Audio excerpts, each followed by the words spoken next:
educando seu bolso, com o economista Frederico Torres.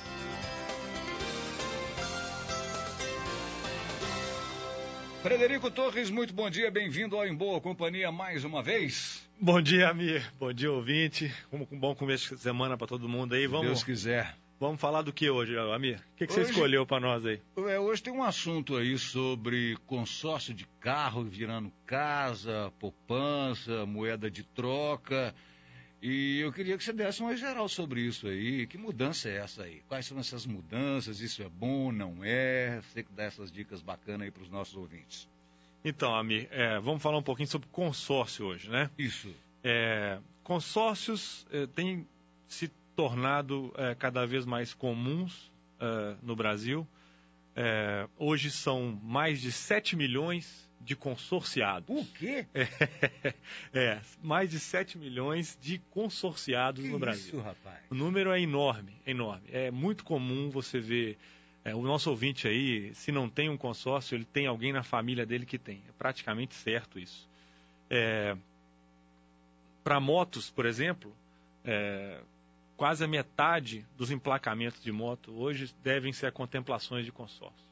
Tá? Está crescendo no ramo de imóveis, consórcio imobiliário, e o ramo de automóveis, né, quer dizer, carros, ele sempre foi comum, né, já há 20 e tantos anos, aí, 30 anos, sei lá, que o consórcio faz parte da vida do brasileiro. Mesmo antes das taxas de juros de financiamento de veículos e imobiliário também, né, terem abaixado.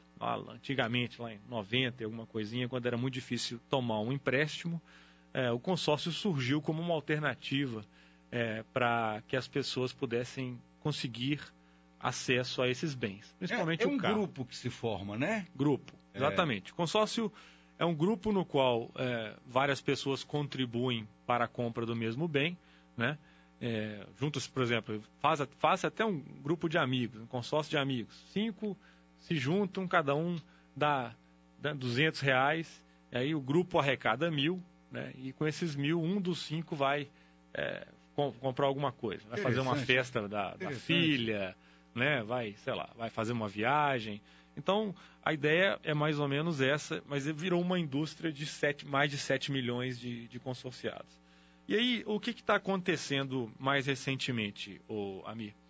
Com a dificuldade que hoje há em tomar crédito, a gente falou sobre isso aqui nos últimos programas, a Caixa Econômica Federal aumentou as taxas de juros no crédito imobiliário, reduziu o valor que ela financia, né? Hoje você precisa ter 50% para dar de entrada na compra de um imóvel usado, né? No ramo dos carros também, as montadoras estão fazendo de tudo para vender, estão com estoques altos, né? As construtoras também. Pátios lotados, né? Pátios lotados, né? Demissões aí de funcionários porque não querem produzir mais, porque tem tanto estoque que não precisam produzir. Então, está todo mundo, tanto construtoras, incorporadoras imobiliárias, quanto as fábricas de veículos e motocicletas, elas estão se virando para o consórcio como uma forma de desovar, por falta de uma palavra melhor. Não, mas ótimo, é desovar o estoque mesmo. Exatamente. Aliás, a gíria usada por eles mesmo, né? Precisamos desovar o estoque. Internamente é uma palavra usada, né? Então, o consórcio, aquela carta de contemplação, né? Porque o consórcio funciona assim, você vai contribuindo, né? E chega uma certa hora que você é contemplado, ou seja, você recebe o direito de pôr a mão no bem para o qual você está contribuindo. É um prazo estipulado? Não. Você tem possibilidade de ser contemplado de duas formas, por lance ou por sorteio. Por lance é aquelas pessoas que chegam e oferecem um a mais. Além da prestação do mês, ela fala, olha, eu tenho aqui R$10.000 para dar de lance. Né? Aí ela meio que fura a fila da prioridade. Vamos dar um exemplo claro. Isso. Eu comprei um consórcio. Pago nesse consórcio R$300 por mês. Eu comprei eu comprei uma carta de crédito, na verdade. Né? Eu não comprei um bem, né? Você comprou o direito a uma carta de crédito. Isso. Isso, não é isso? Isso, exatamente. Eu quero comprar um consórcio você comprou de um veículo. Você comprou o direito a uma carta de crédito que depois você pode usar para várias finalidades, tá? Então, você não comprou um imóvel, você comprou um consórcio imobiliário. Você vai ter uma carta de crédito. O exemplo que você pediu, eu trouxe um exemplo aqui. Bacana. Então, você comprou um consórcio imobiliário no valor de R$100 mil, tá? Pelo prazo de 192 meses. É um consórcio... Os consórcios imobiliários são mais longos, um pouco, porque para fazer a prestação caber no salário. Senão não dá, porque o valor é alto, então eles esticam o prazo para a prestação caber no salário. Essa prestação é real, tá? Não vou citar o nome do banco aqui, mas eu cotei isso aí antes de vir. Né? É de um banco grande aqui do Brasil. Prestação de consórcio imobiliário, R$100 mil, 192 meses, que dá 18 anos. Tá? A prestação, R$674 por mês. Por quê? Porque você tem o que você está pagando para você, né? Quer dizer, para o consórcio, você tem a taxa de administração, que é alta, que é bom que o ouvinte fique sabendo. Muita gente fala que o consórcio não tem juros. Consórcio é bom porque você não paga juros. Você não paga juros, mas você paga uma taxa de administração alta. Nesse caso era de 24%, a taxa de administração. E além disso, um seguro prestamista. É um seguro que eles te cobram para o caso de você vir a faltar, né, aquele consórcio fica quitado. Da mesma forma que no financiamento imobiliário, você tem que contratar um seguro, porque se você vier a falecer durante o financiamento fica quitado. Perfeito. Tá? Então, a prestação é de R$674. Você paga R$674 por mês durante 192 meses. Se você não tiver mais nenhum centavo a dar para o consórcio, você vai concorrer à carta de crédito, né, apenas por sorteio. O que é o sorteio? A cada mês, a administradora do consórcio, né, vamos supor, Banco X, né, Banco Itaú, Banco Bradesco, administrador consórcio Bradesco, consórcio Itaú. Eu falei o banco aqui, mas na verdade eles têm um consórcio, né, que faz parte do grupo, tá? Mas é tudo da mesma, né, farinha do mesmo saco. Certo. Ele sorteia 2 cartas de crédito, tá? Ou seja, nesse grupo vai ter provavelmente 380, 400 consorciados. O número padrão é 2 vezes o prazo. Então, você vai ter 400 consorciados, dos quais 2 serão contemplados por sorteio. Tá? Ou seja, um número bem pequeno de contemplações por sorteio. Aquele que entra imaginando que vai pôr a mão na carta de crédito logo no começo, ele está entrando numa barca furada. Ele está entrando numa ilusão. Quando você entra no consórcio achando que daí a 2, 3 meses você vai pôr a mão na carta de crédito, e nesse caso aqui, comprar o imóvel, né? Vamos supor o cara que foi nosso ouvinte que foi na Caixa e não conseguiu o financiamento, porque a Caixa restringiu agora, né, o valor financiado, ele não tem os 50% para dar de entrada. Aí, lá na Caixa mesmo, às vezes o gerente oferece. Ou no Banco do Brasil, não é só privilégio da Caixa. No Itaú, no Bradesco, você vai e fala, faz um consórcio. Porque no consórcio você não tem essa restrição de ter que ter 50% de entrada para comprar o imóvel. Tem que contar com muita sorte para ser sorteado. Hein? Mas você não, estatisticamente, exatamente, ou você é um sortudo de marca maior, né? E aí, olha só, são em média, isso pode variar um pouco de um consórcio para o outro, mas em média, 2, né, sorteados aí por mês, tá? Dentre, sei lá, quase 400 pessoas. As chances são muito pequenas de você ser sorteado. Às vezes até a regra do consórcio é diferente. Uma contemplação por sorteio apenas dentre 400 e a segunda por lance. Tá? E aí, como é que é o lance? O lance é, além dos R$674, que é o valor da prestação do consórcio mensal que você tem que pagar, você pode oferecer um lance. Aí você fala, eu tenho aqui uma economia de R$20 mil, eu vou dar um lance de R$20 mil. Bom, aí realmente a sua chance de pôr a mão na carta de crédito, ela aumenta. Por quê?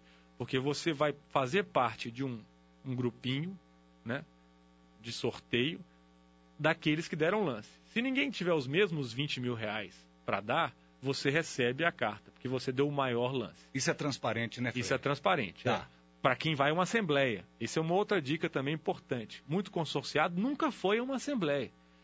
A assembleia dos grupos de consórcio acontece todo mês e é preciso você estar presente para você entender. Saber o que está acontecendo. Saber o que está acontecendo. Eu que dei esse lance, não tinha mais nenhum lance maior do que o meu, então eu vou ter que levar a carta de crédito. Tá certo? Se você não vai, você pode dar um lance à distância, muitas vezes você não fica sabendo que o seu lance era o maior. E aí, aí nós estamos falando de consórcios que eventualmente têm uma prática desonesta, né, que entram num outro nível, mas podem passar na sua frente de uma maneira inapropriada, tá? Mas só para focar na história do lance. Então, você dá os 20 mil, se outros 3 ou 4 derem os mesmos 20 mil, vai haver um novo sorteio entre vocês 5 que deram os 20 mil de lance. A coisa vai afunilando. Exatamente. Então, se você tem bastante dinheiro para dar de lance, tá, provavelmente você vai colocar a mão, as suas chances de colocar a mão na carta de crédito logo no começo, elas são maiores. Realmente você, eu tenho um bom dinheiro para dar de lance. Tudo bem, realmente você continuar dando esse lance um mês depois do outro, provavelmente aí em poucos meses você vai colocar a mão na carta de crédito. Mas aí a conta fica desvantajosa financeiramente. Por quê? Porque se você tem um bom dinheiro para dar de lance, né, talvez você não precise desse consórcio para financiar a compra do seu imóvel. Né? Volta naquela história. Bom, se você tem um bom dinheiro para dar de lance, dá logo de entrada, né, e faça um financiamento. E já muda. Exatamente. Não fica dependendo da sorte que você ainda continua dependendo. Então, o consórcio é um produto híbrido, que a gente chama. Ele não é nem... É uma mistura, né? Ele não é nem investimento, onde você ganha juros em cima do montante aplicado, ou seja, esses R$ 674 equivalentes à parcela do consórcio, né? Meses. Em 192 meses, consórcio imobiliário aí, né, no valor de R$ 100 mil, que eu citei aqui como exemplo, eles vão ficar lá parados. Ou seja, eles vão estar gerando dinheiro para a administradora do consórcio. A administradora do consórcio aplica esse dinheiro, né? Uma parte vai para ela, outra parte ela reverte para o grupo, mas não vem para você. Você não tem rendimento financeiro sobre isso. Então não é uma aplicação financeira. Essa é uma outra armadilha. Muitas vezes hoje a pessoa entra numa agência bancária para fazer um investimento e, infelizmente, tem gerentes bancários que oferecem um consórcio para o cliente como se fosse um investimento. Faz um consórcio, assim você vai juntando dinheiro, né? Lá na frente você pega uma carta de crédito e tal. Olha, é um produto, como eu falei, estranho. Parece um ornitorrinco, sabe, o Amir? Ele tem bico de ave e corpo de mamífero, sabe? É um negócio... coisa horrorosa, é um consórcio ornitorrinco do sistema financeiro, né? É parecido com o título de capitalização também, é um outro bicho esquisito, tá? Mas não é investimento, tá? E se o ouvinte tiver que guardar uma coisa do que a gente está falando aqui hoje, talvez o exemplo fique um pouco complicado, consórcio não é investimento. Se entrar numa agência, tiver uma graninha para aplicar, seu gerente te oferecer consórcio, sai correndo. Consórcio não é investimento. Faça um CDB, faça uma aplicação no fundo de investimento, faça um LCI, um LCA. Consórcio não é investimento. Não é um bom negócio também você fazer um consórcio num prazo, digamos, de 24 meses? Consórcio não é bom negócio financeiro de jeito nenhum. A menos que você seja o cara mais sortudo do mundo e seja contemplado no primeiro, no segundo mês, sem dar um lance. Mas as chances disso acontecerem são baixíssimas, tá? Então, o melhor se você tem a capacidade de economizar esse dinheiro, o melhor é você ir fazendo pequenas aplicações mensais, tá? E elas vão render? Elas vão render juros para você e não para a administradora do consórcio, tá? Além disso, o amigo, o consórcio ele pode ser um bom negócio para quem não tem disciplina financeira. Se o cara, uma vez, uma pessoa que eu estava ajudando, me falou isso, falou, cara, mas se eu não tiver essa faca no meu pescoço, eu torro o dinheiro todo mês. Se eu não tiver a prestação do consórcio para pagar... A responsa de quitar aquilo ali? Exatamente. Se eu não tiver essa prestação para quitar, se eu não quitar, posso perder uma parte do que eu já paguei, eu torro a grana. Então, para esse aí, que tem um autoconhecimento tal, que ele já sabe que ou ele tem o consórcio para pagar, prestação para pagar, ou ele vai torrar a grana, é menos mal, porque no final ele ainda vai ter alguma economia forçada pela existência do consórcio. Mas para quem tem um mínimo de disciplina de economizar e de fazer um investimento mensal, o consórcio é um mau produto financeiro. Não posso nem chamar de investimento, é um mau produto financeiro. Muito bom. E o que eu ia falar também é o seguinte, o consórcio não é, falei que não é um investimento, e agora eu vou falar que ele não é um financiamento. Muita gente confunde. Essa notícia que saiu aqui recentemente, que você comentou no começo do programa, que o consórcio vira carro, vira casa, vira poupança, vira porque a gente tem visto na mídia, né, o Frederico Torres, justamente isso. Há um incentivo, não sei se por parte das montadoras, que são extremamente poderosas, né, em relação a tudo isso que a gente estava dizendo anteriormente, os pátios estão lotados de veículos, porque a economia, na verdade, não vai bem, né? A economia do país não vai lá muito bem. Então está todo mundo com um pé atrás, não sabe se compra, fica avaliando, e isso no brasileiro é muito interessante. O brasileiro precisa ter essa consciência realmente de fazer aquilo que cabe dentro do seu orçamento. Aí eu estou vendo uma força muito grande por parte dessas montadoras em relação aos consórcios. É para esvaziar o pátio, mas a vantagem é para a montadora, não para o consorciado. Eles querem vender e estão tentando fazer com que as cartas de crédito dos consórcios sejam convertidas em compras de veículos. Né? Então, querem fazer com que os consorciados que têm a opção de, como você falou, transformar a carta de crédito em dinheiro, né? Ele pode fazer diversos usos de uma carta de crédito. Ele não precisa necessariamente comprar um carro. Ou se ele vai comprar um carro, ele pode comprar um carro usado, às vezes. Ele não precisa de comprar um carro da montadora, tá? Em média. Essa carta de crédito, ela é aceita por qualquer instituição? Tem vários usos, tem vários usos para uma carta de crédito. Você não precisa comprá-la apenas, né, naquele carro, naquela montadora, e tem que ser novo. Então, se eu comprar esse consórcio, por exemplo, comprar um consórcio e tenho lá uma economia de R$2.000, não vou dar o lance, eu comprei essa carta, fui sorteado, eu posso comprar um carro usado, valor mais baixo? Pode comprar um carro usado. Não, você tem que usar o valor da carta.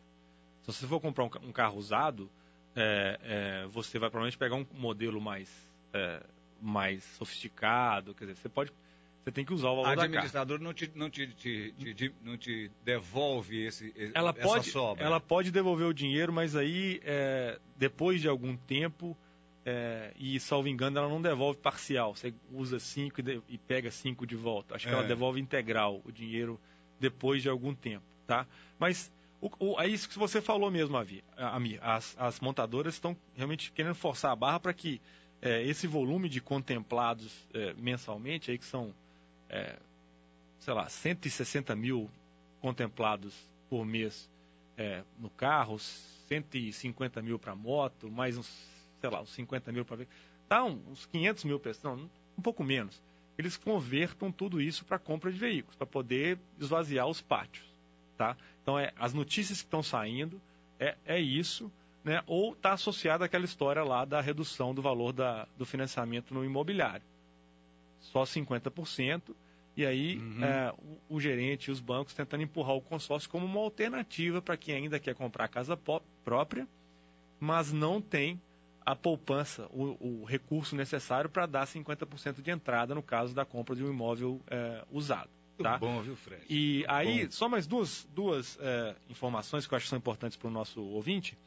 Essa parcela, por exemplo, de R$ 674 aqui de um consórcio, se o ouvinte fosse fazer o financiamento imobiliário, né, de um imóvel do mesmo valor, de R$ 100 mil, a parcela desse financiamento seria bem maior, ela de mais ou menos R$ 1.400.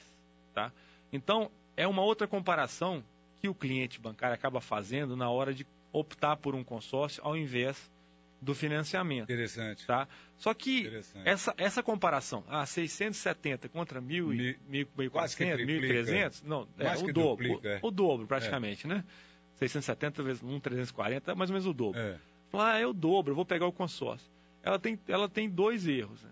O primeiro erro é que essa parcela do financiamento imobiliário, ela começa com 1.400, mas ela termina com 500. Tá? A parcela, ela começa mais alta e termina mais baixa. Já a parcela do consórcio, ela começa mais baixa e termina mais alta, porque ela vai sendo reajustada de acordo com o valor do bem. Então, ela vai sendo reajustada de acordo com o valor do bem. O segundo erro que o cliente que está fazendo essa comparação está cometendo é que, quando ele está pagando um consórcio, ele tem que pagar junto um aluguel. Ele tem que morar. Quando ele está pagando um financiamento, ele já pegou o imóvel. Financiamento, ele pega o imóvel e entra para morar. Então, ele fica livre do aluguel. Tá certo? Então, ele tem que somar ao valor da parcela do consórcio o valor do aluguel do imóvel equivalente para comparar com o financiamento imobiliário. Então, isso tem levado muita gente, essas comparações inadequadas, tem levado muita gente a fazer um consórcio achando que é bom negócio, quando na verdade ele não é. E tanto não é, que eu vou te dar mais um último número aqui para a gente terminar. 48%, ou seja, quase a metade das pessoas que entram para um consórcio saem no meio do caminho. E aí, como é que fica? Não, ele tem que esperar o fim do grupo para poder reaver o dinheiro de volta, tá certo? Mas o que isso quer dizer, Ami? Isso quer dizer que as pessoas estão entrando num grupo de consórcio ou estão contratando um consórcio sem preparação, sem planejamento, sem entender o que é um consórcio, achando, né, com base em premissas erradas, achando que vão entrar no consórcio e vão botar a mão no bem logo de cara, e aí quando o negócio não sai, o cara se impacienta e deixa de pagar, ou ele não sabe que a prestação vai ser reajustada. Quando a prestação é reajustada, né, de acordo com o valor do carro, no carro do consórcio, de acordo com o INCC, no caso do imóvel, ele não aguenta pagar, né, ou ele não fez o planejamento financeiro adequado para sempre. O sonho foi por água abaixo. 192 meses, né, como nós falamos no caso do imobiliário, né, sei lá, 60, 80 meses no caso do veículo, né, ele deixa de pagar. E aí, quando ele deixa de pagar, a correção sobre esse dinheiro é mínima. E aí ele vai ter que receber isso lá na frente, o dinheiro desvalorizado. Né? Então, esse número é assustador. Ou seja, quase a metade das pessoas que alto, número alto, sai no meio do caminho, desiste praticamente, né? O número de excluídos. Então, é um alerta que fica aí hoje para o nosso ouvinte aí, mais uma vez, né? Ao invés do consórcio, melhor é você guardar o valor da prestação em uma aplicação financeira. Muito bom. Não é um investimento, né, Fred? Não. Não é. Muito bom, hein? Muito claro aí para o ouvinte. Ô Frederico Torres, nosso tempo está esgotadinho, tem um tempinho ainda? Sim, claro. Vera, nossa ouvinte da Pampulha, ela pergunta para você qual a melhor aplicação para uma quantia acima de R$20 mil. Vera da Pampulha. Vera, obrigado pela pergunta. Hoje tem, se você for correntista aí da Caixa, por exemplo, a Caixa está oferecendo umas taxas bem boas aí nas LCIs. Eu acho que a partir de R$30 mil, eles estão oferecendo taxas bem boas nas letras de crédito imobiliário. Tá? Se você não for correntista deles, você também pode fazer aplicação com eles, mesmo sem ser correntista. As letras de crédito imobiliário ainda são, a meu ver, as melhores aplicações aí para esse grau de recursos para cima, com baixo risco, né? E aí você tem que ter em mente só a questão da liquidez, né? Que é o prazo que você precisa desse dinheiro. As letras de crédito imobiliário, elas costumam ficar indisponíveis durante alguns meses, ou seja, tem que ser um dinheiro que você não vai precisar dele. Você pode contar com ele, vou aplicar 20 mil e vou sacar a qualquer hora. Daqui a 3 meses eu saco. Não, tem um prazo mínimo lá que você tem que obedecer. Se você precisar do dinheiro para o dia a dia, aí eu volto naquela indicação que eu já dei aqui no passado, que é o Tesouro Direto. Vou voltar a dizer, né? A compra de títulos, diretamente do Tesouro, do governo, né? títulos que rendem bastante e há um risco muito baixo. E esses você pode sacar todo dia, tá? Dá um trabalhinho, já vou avisar, Vera, você vai ter que gastar uma meia horinha, 1 hora, mas é uma vez na vida. Vale a pena você fazer isso e manter essa possibilidade de fazer aplicações em valores baixíssimos. Aí o valor mínimo para aplicação no Tesouro Direto é a partir de R$30. Olha que beleza. R$30, conseguindo remuneração equivalente aí à remuneração que os milionários conseguem nas suas aplicações. Antigamente só estava disponível para quem tinha milhões e milhões. Economiza uma merrequinha por mês, né? Bom negócio. Bom, um pouquinho a cada mês, né? Bom. De grão em grão. Faz seu pé de meia. Frederico Torres, obrigado mais uma vez. Valeu, amigo. Um grande abraço para você. Abraço. Acessando o seu blog. Né? Isso. Seu blog, sempre o pessoal, sempre... Educando seu bolso.blog.br. Pode mandar dúvida para nós lá, bacana. A gente responde, trata aqui no programa, quando vocês quiserem. Muito obrigado, viu, Fred? Abraço. Abraço também para você.